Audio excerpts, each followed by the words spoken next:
Hey YouTube, this is Zach with Achilles Financial, and today I'm going to be talking about my number one stock that I plan on holding during a high interest rate environment. Now, this is a company that has continued to perform well over the course of the past 5 years, and I expect them to continue to do so. One thing to note about JPMorgan as we talk about them continuously on this channel is that they're currently paying about a 3.5% dividend yield based off of current dividend levels. One of the things that I would call out is that over the past few years, they have continued to buy back an incredible amount of shares. Something that I would call out associated with that is that it's currently on hold because of the current regulatory capital ratios that banks are required to have. Now, one thing that you can see associated with the movement of the bank so far in terms of their income statement is their interest income over the past 4 quarters has continued to rise. Now, as interest rates continue to go up, that benefits banks because they are in the business of buying and selling money. Now, one of the things that you'll notice is the non-interest, or rather the interest expense that you can see down below, is also going up, and in some cases at a higher rate than what you would expect to see. Now, they've also begun to increase their loan loss provision, which is what banks are required to do when they expect losses in the future. So the company is continuing to increase their overall profitability over the past 4 quarters, despite the fact that interest rates are only going up by 50 basis points here, 75 basis points here, and what we can expect right now in the September timeframe would be another 50 basis points. So something that I like is that from a capital conservation account, is that this is a fund that you're not going to expect to see do the 5, 10, 25% weekly earnings, but rather it's something that you can set it and forget it in terms of purchasing it and then setting that dividend reinvestment approach or DRIP. So something important to note is that the company has continued to pay a dividend over the past 15 years. So this 3.5% that you get right here, you will get that $4 annually, whether the price of the stock is $115 a share, $75 a share, or $150 a share, unless they say that they will be doing something different.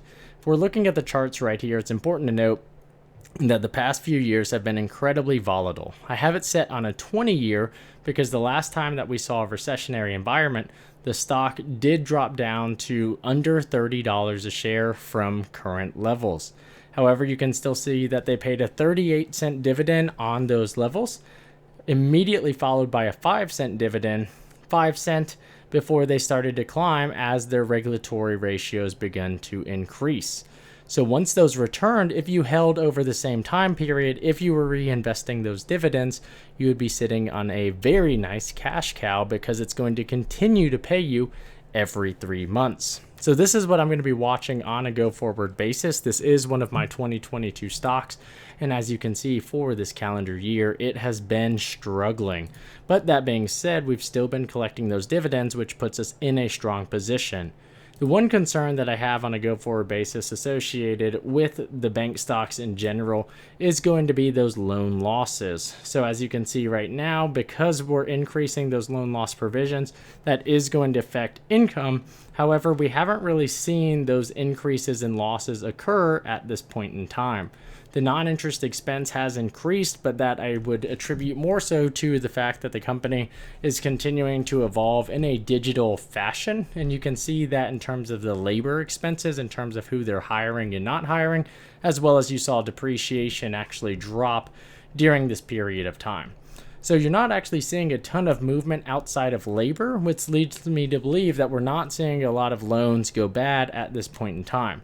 So as income continues to climb or go up in the future associated with higher interest income, the important thing to note is going to be A, what are they going to be doing with that capital? Are they going to be investing into higher dividends? Are they going to be purchasing stocks? Right now, that is not the plan. So the expectation is that they're going to be building that cash reserve. So as you can see on a go-forward basis, the company is in a very comfortable position from a balance sheet perspective. Their total loans that you can see, net loans, is sitting north of $1 trillion. So JPMorgan manages close to $1.1 trillion in loans. This is not anything associated with their asset management, which you can see the investment side is going to be up here above. But the company is very, very comfortable in terms of their capital ratios and their capital positions. The question is what could happen that could cause any deterioration. We would have to see a blow up in losses, which under the current housing market, I don't expect that to be a major scenario. I do expect there to continue to be pain in the housing market, but we don't have the same exposure to credit swaps, don't have the same exposure to the leverage that was in place associated with the 2007 through 2011 time periods and the financial crisis that ensued during that point in time. So therefore what?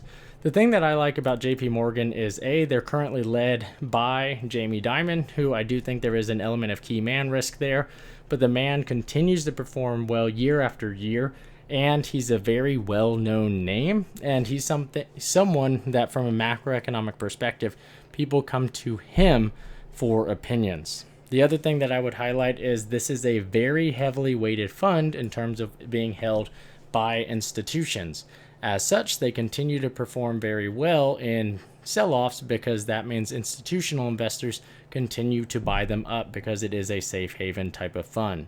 Lastly, I would highlight that historically the PE ratio for banks has been about 10 to 12, and we are now under that 10 threshold. That being said, the expectation is that income will continue to decline on a net basis should they experience any losses in the future. Now, let me know in the comments down below your thoughts and feedback associated with investing in the big bank stocks.